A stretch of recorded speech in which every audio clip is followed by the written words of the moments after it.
સમુદ્ર તટીય વિસ્તારોમાં દાદાનું બુલડોઝર યથાવત છે। બેટ દ્વારકામાં આજે સતત ચોથા દિવસે ડિમોલિશનની કામગીરી 3 દિવસમાં 35 કરોડની જમીન પરના દબાણો હટાવવામાં આવ્યા। ચુસ્ત પોલીસ બંદોબસ્ત સાથે દાદાનું બુલડોઝર ફરી વળ્યું છે। આજે આ સતત ચોથો દિવસ કે જે સરકારી જમીન પર દબાણો ખડકી દેવામાં આવ્યા છે તે સરકારી જમીન પરથી દબાણો હટાવવામાં આવ્યા છે।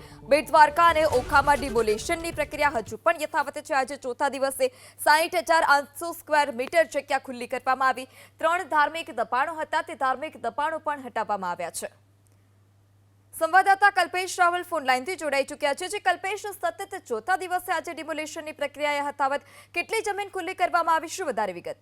અત્યારે જે માહિતી જે પ્રમાણે છેલ્લા 3 દિવસથી જે ડિમોલેશનની કામગીરી ચાલી રહી છે તેમાં લગભગ 35 કરોડની સરકારી કિંમતની જે જમીનો છે એની પરથી દબાણો દૂર કરવામાં આવે છે। 260થી વધારે દબાણોને દૂર કરવામાં આવ્યા હોવાની માહિતી મળી છે અને આજે પણ દાદાનું જે બુલડોઝર છે જે આ ગેરકાયદે દબાણો સામે ચાલશે।